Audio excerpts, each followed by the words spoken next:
皆さんこんにちは。ジャパニーズポッドキャスト with 花へお越しくださりありがとうございます。このポッドキャストは日本語を勉強中の方へ向けたポッドキャストで、日本の文化やニュース、また私の個人的な体験だったり経験など、様々なことを日本語でお送りしています。皆さん元気にお過ごしでしょうか？もうね、今は、冬休みも終わって、学校も仕事も始まったっていう方が多いかと思います。今回はですね、日本の成人式について話していこうと思います。皆さん、成人式って聞いたことはありますか？成人っていうのは大人になるってことなので、大人になるための式、セレモニーっていう意味なんですけど、日本では今は18歳が成人です。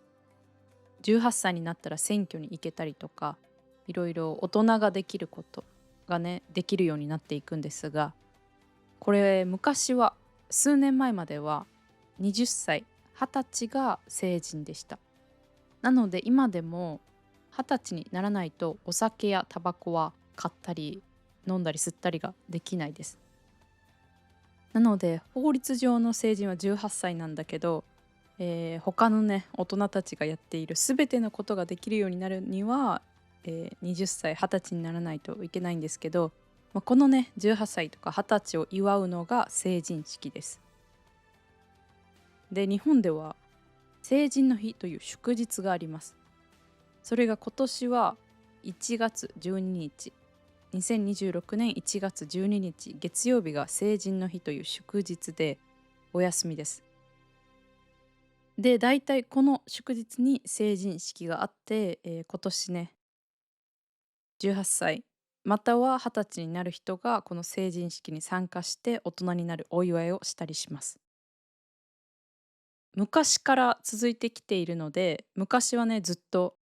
20歳が20歳が成人だったので、今でもこの成人式は20歳になってからやるっていう場所もあるし、法律が変わったので18歳が成人になったので、18歳の時にもう成人式をやるっていう場所もあるみたいです。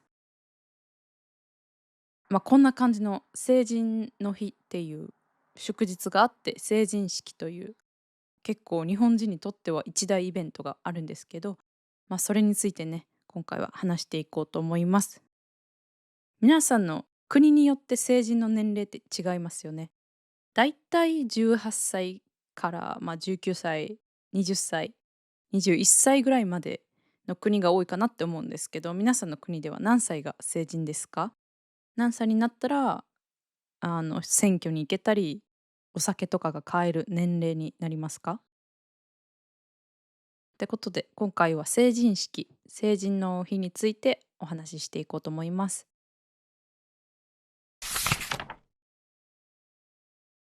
ではですね、成人式って何っていうのと、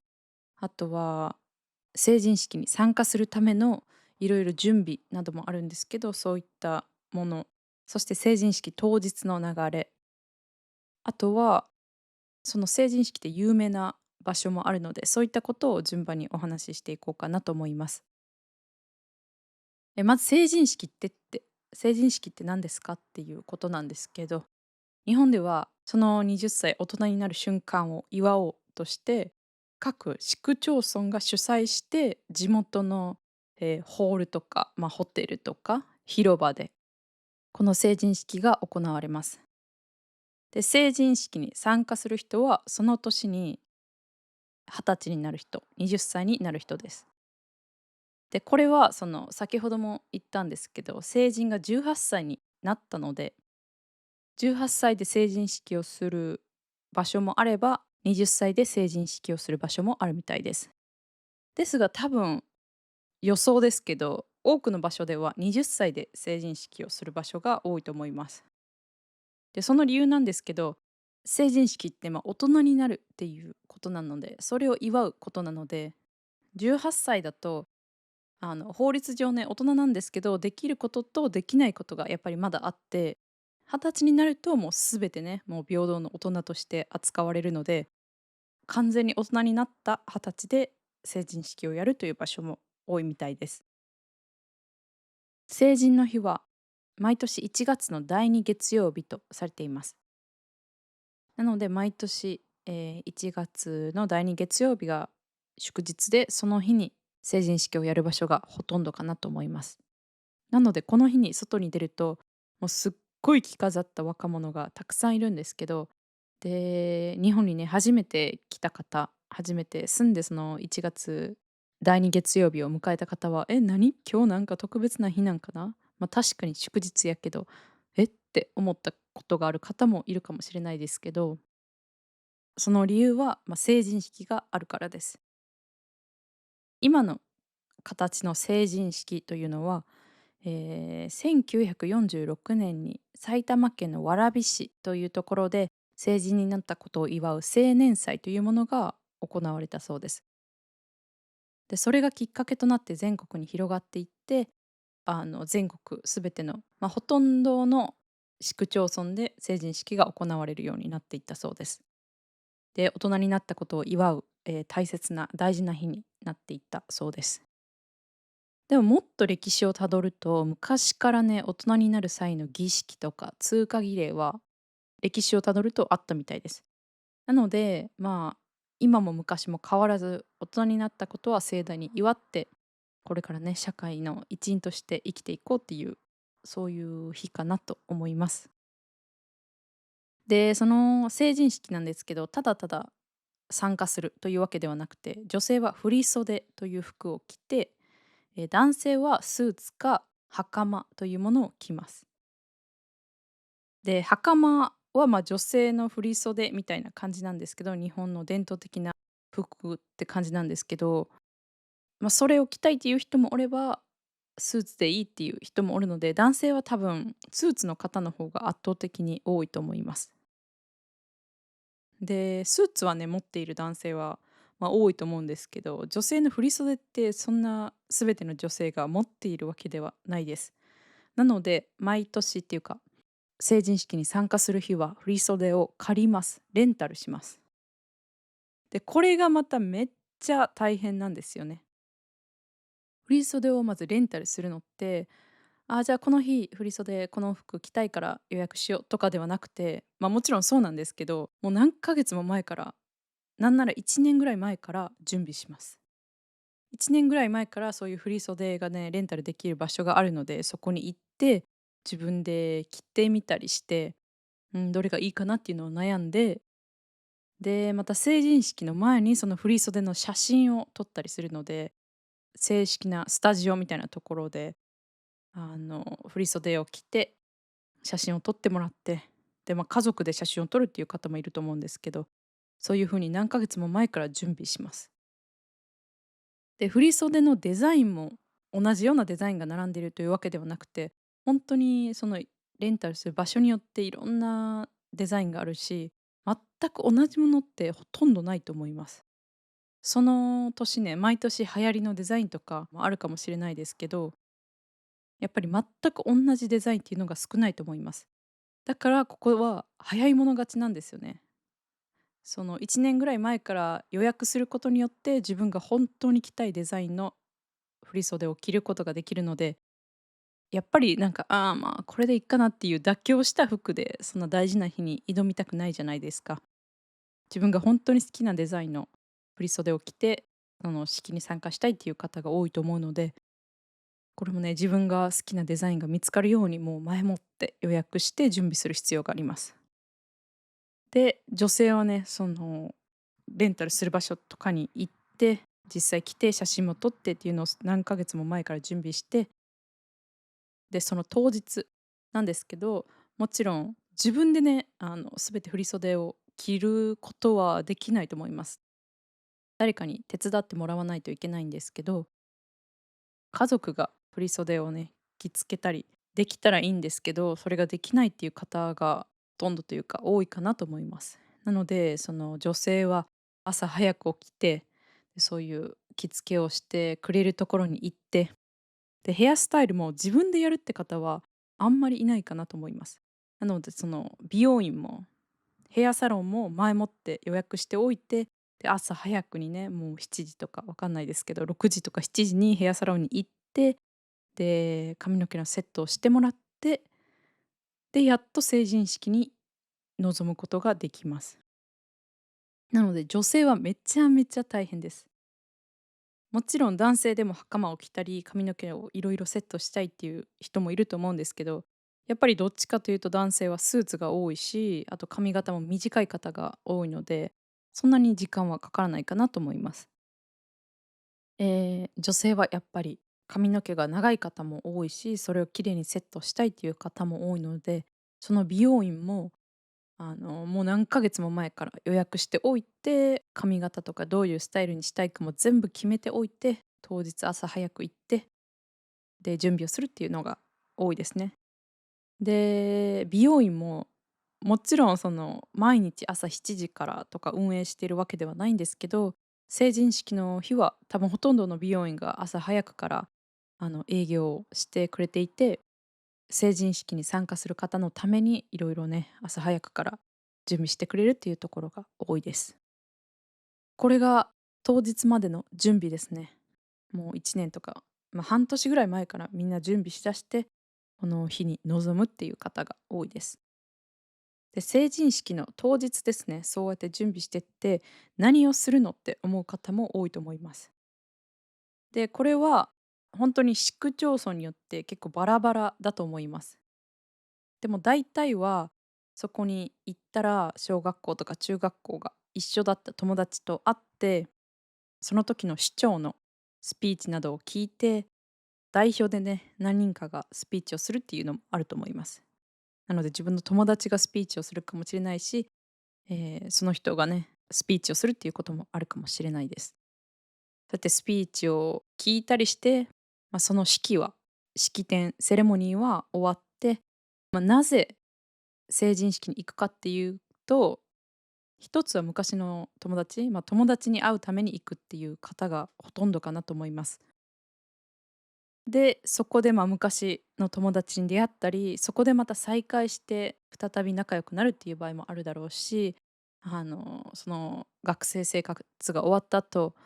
大学だといろんなところに大学があるので、久しぶりに再会して「最近どう？」みたいな会話が弾むのが成人式かなと思います。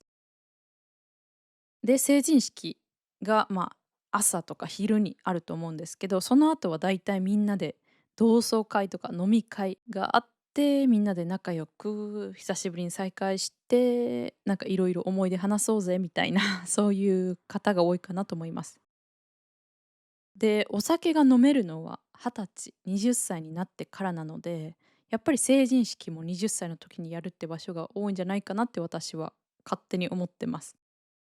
なんかこうやってせっかくみんなで集まって楽しい場にね、お酒があった方がいいっていう方も多いかと思います。でも18歳の成人式だとお酒が飲めないので、そういうのもいろいろ含めて成人式は20歳にして、夜はみんなで楽しくご飯食べに行こう、飲みに行こうっていうのがね、あるかと思います。で、あとは、その友達に会うだけじゃなくて、その小学校とか中学校の先生とかも来ます。なので、懐かしの先生に会ったりっていうこともあるかなと思います。先生とめちゃめちゃ仲良くしてたとか、日本だったら部活動が盛んで、その部活動の監督だった人とかも来る場所もあるので、「うわ、久しぶりです」みたいな感じで昔話がすごく弾むのが成人式かなと思います。でですね、ほとんどの市区町村では、その市にあるホールみたいな、少し大きめのホールでやったり、近くに大きなホテル会場とかがある場合は、そのホテルで式典が行われたりするんですけど、特別な場所もあります。それを3つご紹介しようと思うんですけど、まずは千葉県の浦安市というところです。この浦安市では、もう日本中誰もが羨むであろう特別な成人式があります。その理由、皆さんちょっと考えてみてください。日本人が、うわ、いいな、めっちゃいいやん、羨ましいって思う成人式です。全員は言い過ぎかもしれないですけど、多分嫌いっていう方はいないんじゃないかなって思います。で、その理由なんですけど、千葉県の浦安市っていうところには、ディズニーランドがあります。そうです。ディズニーランドです。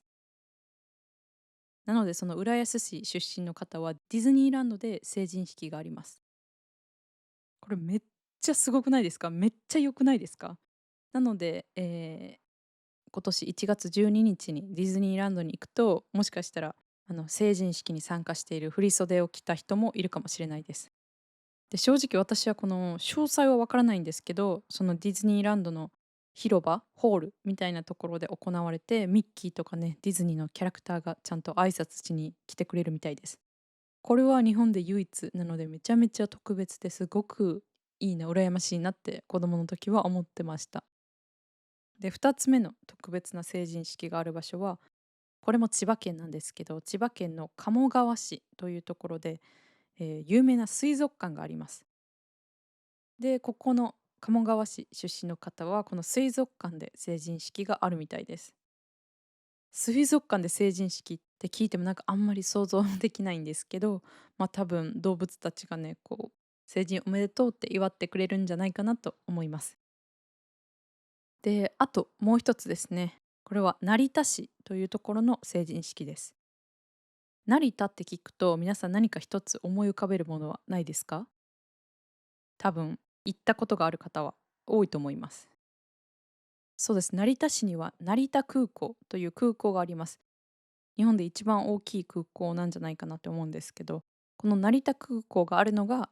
成田市というところです。で、この成田市出身の方は、この成田空港の中で、成人式が行われるみたいです。で、えってめっちゃびっくりじゃないですか。私、これは知らなかったです。ディズニーランドの成人式は有名なんですけど、成田空港の成人式は今まで知らなかったです。成田市では空港で成人式があるみたいです。空港にね、野外の会場、広場があるみたいなんですけど、そこでやってるみたいです。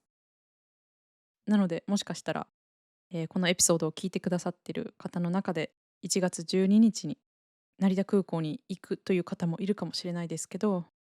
もしかしたら成人式に行った振袖を着た方がいるかもしれないです。これがすごく独特な、他の場所では見られない特別な成人式かなと思います。でですね、大阪で何かあるかなと思って調べてみました。あまり特別な成人式は聞いたことがなかったんですけど、一つね、イベントを発見しました。で、確かに思い返せばテレビでもこういうのやってたなって思うんですけど、それはハルカスという300メートルのタワーを階段を使って登るというイベントがあります。で、これは阿倍野にあるアベノハルカスという300メートルのタワーがあります。タワーというかビルですね。ビルがあります。で、そのビルを地下1階から地上60階まで1637段の階段を上るウォーキングイベントがこの成人式の日に毎年開催されています。なんやそのただただ過酷なイベントはって思うかもしれないんですけど、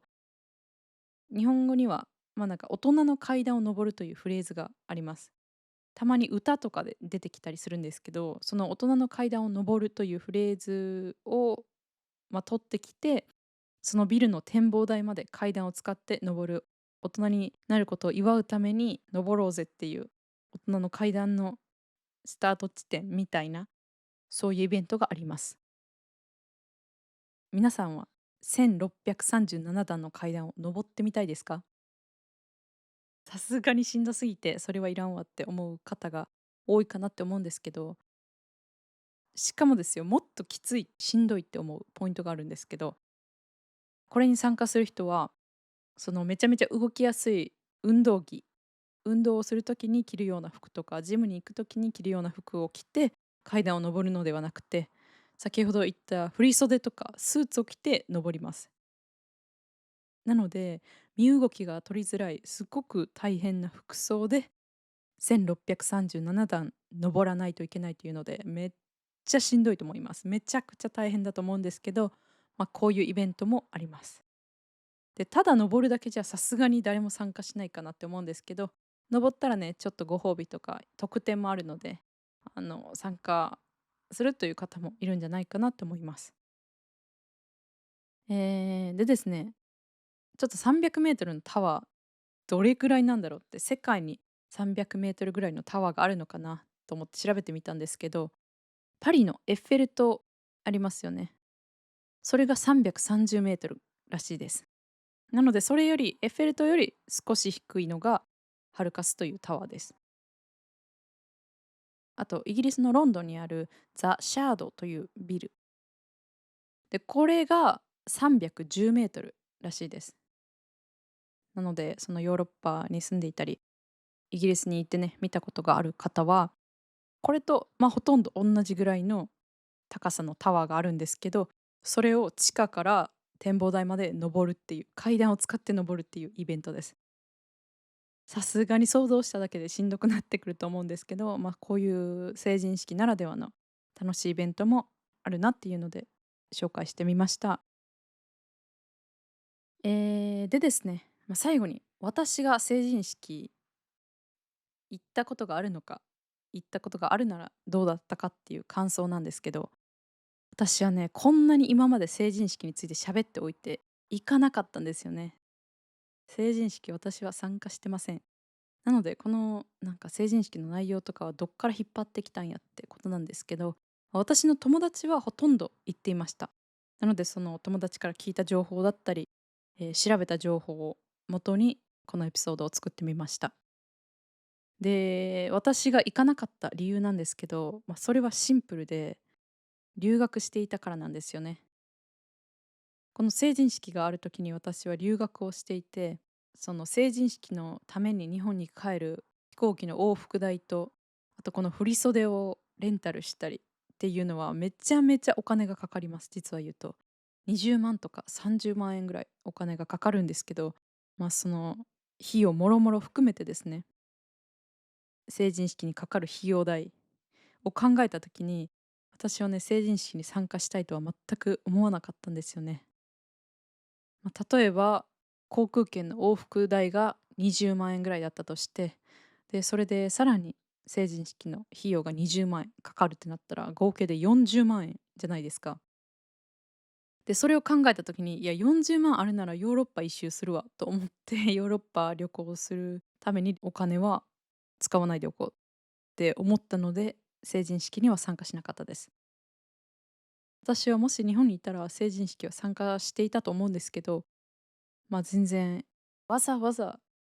行きたいかっ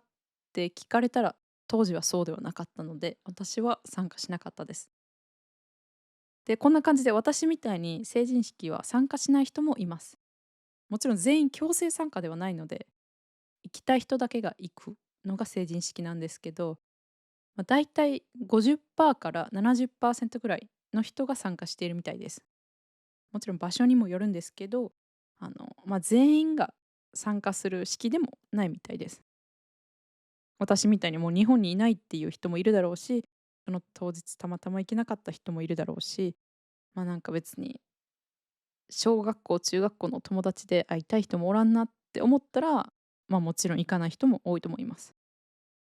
やっぱりメインはなんか昔の友達に会うってことになるので、その時の仲いい友達がいないと行きたいなとは思わない人が多いと思います。